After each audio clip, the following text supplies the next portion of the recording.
Do you need a terms and agreement form for your detailing business? What's up guys, my name is Phil. Welcome back to Miranda Detailing. So in today's video, we're going to be talking about our acknowledgement form. Now, why is an acknowledgement form, which is what we call it, or a terms and agreement form, important for your business? Many businesses have terms and agreement forms that you have to read and sign in order for them to do any type of work on your vehicle, your house, or anything like that. Basically, it's a contract that you and your customer both agree to. Now, why are these important? Well, because it can protect you and your customer. Now, I did a video about a year, almost 2 years ago, about our acknowledgement form. And at the time, I basically had it in paper form. I would have it in a PDF form also that I would just send my customers and they would read it, sign it electronically, and email it back. But I found an easier way. In fact, this was a great suggestion by Gabe at Total Detailing. So he was using jotform.com to do that. It's a super easy way to create an acknowledgement form or a terms and agreement form that you can edit on the fly, and it has many different options that you can put into your form, such as digital signatures, adding pictures, and much more. You can still do this the old-fashioned way by writing it up like a PDF form and just sending it to your customers. Nothing wrong with that. So you do what's best for you. Also, Square Appointments can also do this by using a new feature they have called contracts. So you can basically write out the same type of contract and send it out to the customer for them to read and sign. Now, I'm going to be talking about Jotform in particular because I think Square needs to refine it a little bit more, make it more like the jotform.com format so it's easier to use, but they're on the right track. So let's talk about Jotform. It's super easy to use. It is free up to 500 entries.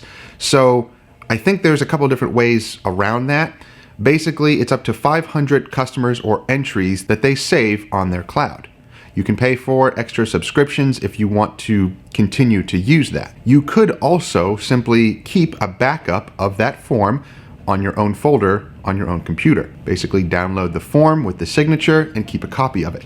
Then you can delete the rest of the entries and start over. That's a way around it. But let's go over our acknowledgement form. I'm going to highlight a few of the important things that we want our customers to know that we have found to be really important to us. So if you want to check it out for yourself, you can go right to our website. I'll have the link down below that goes right to our website, to our services page, where you'll see right at the top in red bold letters, read the terms and agreement form. Now I have 3 bullet points there that are kind of a starting point, and then they can click on it and it leads right to jotform.com. So I'm just going to highlight a few of the important features and clauses that I put in here in this acknowledgement form and explain the reasons why we put it in here. And if you are interested in the acknowledgement form, you can just copy what I have on there. It's nothing copywritten or anything like that.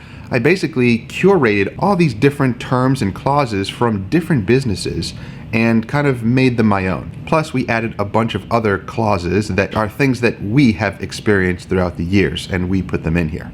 Now, going through this, if you notice any grammatical errors, just let me know. Sometimes I write these in here and they may not be grammatically correct. If you're an English major, just let me know some of the things that I may be wording incorrectly or wording wrong, or I could say better. Then just let me know down below and I'll make those edits.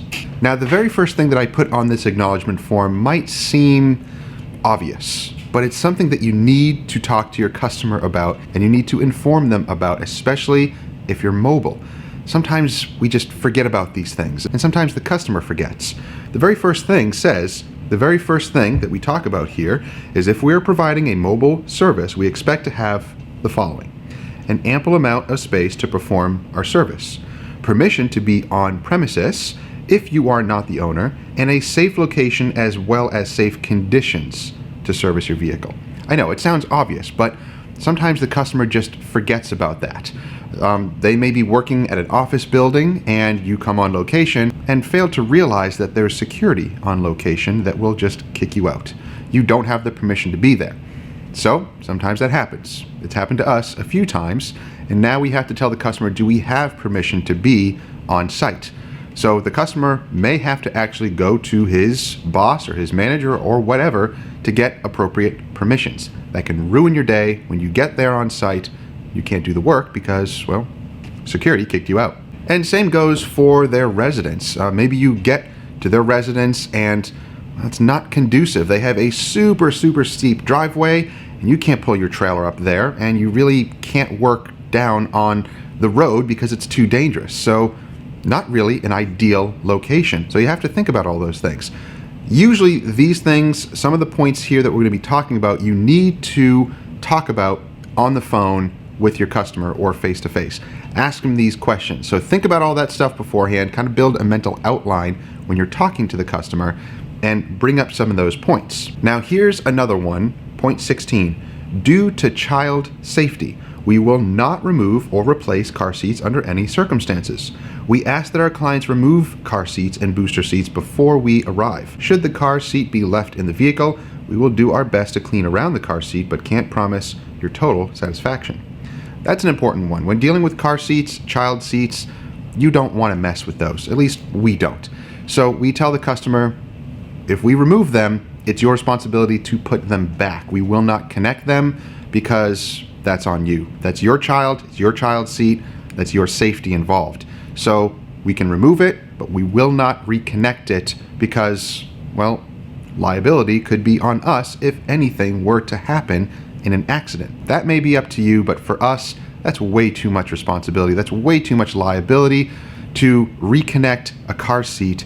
And if there is an accident, again, you may be liable. So just tell the customer, if you want us to remove it, you put it back, or if they don't want to deal with that, then we clean around it. Now here are 2 points that are very important. Again, communicate this with your customer, but also have it in your form. Point 20 and 21.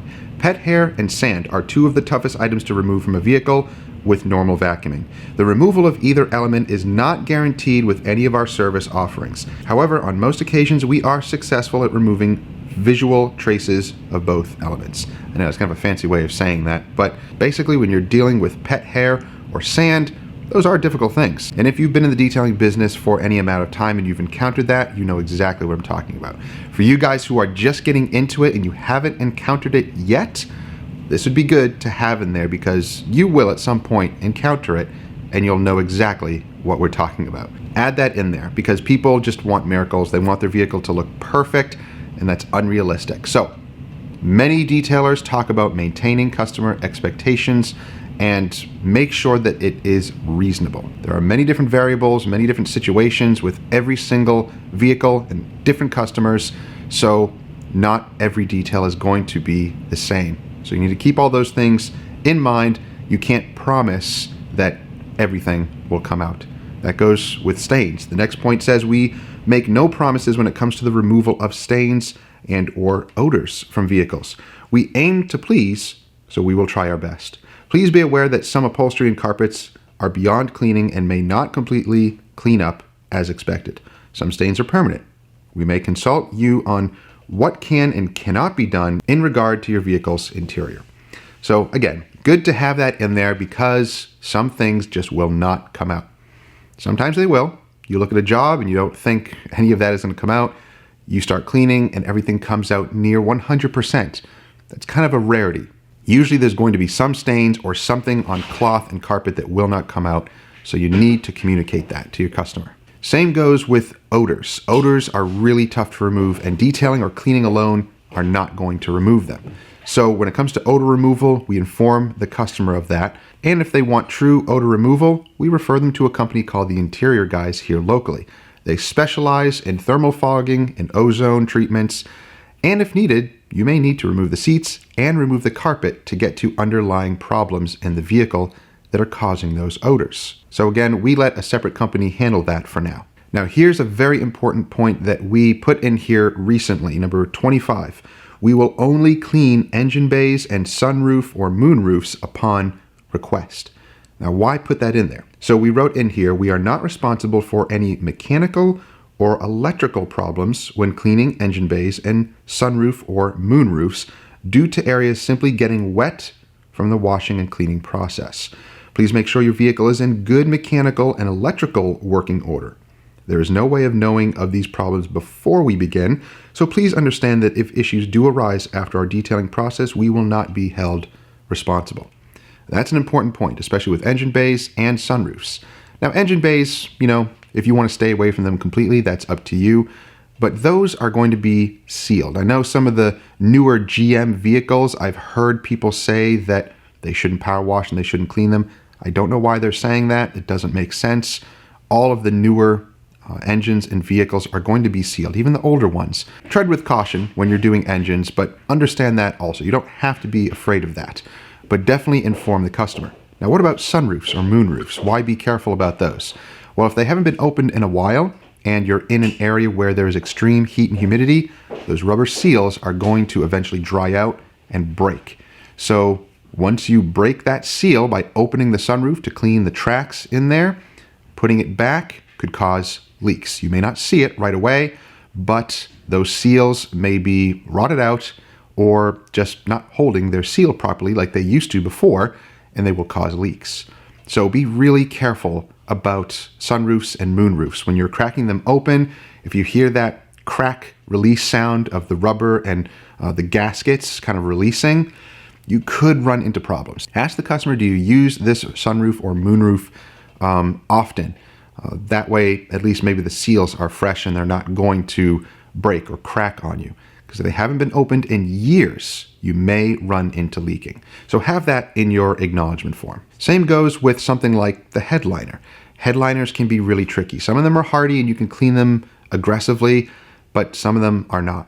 Spot clean them gently. There's a point in here also, number 26, about headliner cleaning, that we clean them gently. But there may be some stains remaining and we cannot clean them aggressively.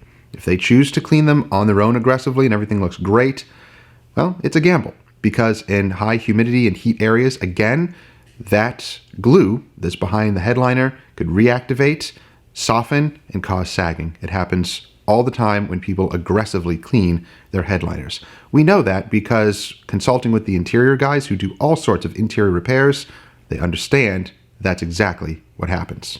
Now, here's another interesting one that really has to do with the customer relationship. We have some points in here that might seem a little extreme, but hear me out. You'll understand why. There's 2 points here, number 32 and 33. We respect your time and personal property, and we will be polite and courteous at all times. However, we reserve the right to refuse, deny, or continue with any service if we deem the customer to be unreasonable. Now, why put that in there? You and I know, in today's world, we have to be careful. We have to protect ourselves. If you have a customer who is constantly irate with you or has an attitude, you just get a vibe from them. Something is not right here. You need to be careful. For us, if we get that vibe that something is not right with this person, we pack it up and we get out and we refuse any type of service. That's our call. That has to do with our safety. So you make the call for yourself. If you feel some sort of a threatening vibe, an attitude that is just not conducive, then get out of there. You don't need to tolerate that. It can be an unsafe atmosphere. Usually when people are like that, they're negative. We see it here on YouTube all the time. People giving negative, nasty comments and saying those things. It means something is wrong with their life.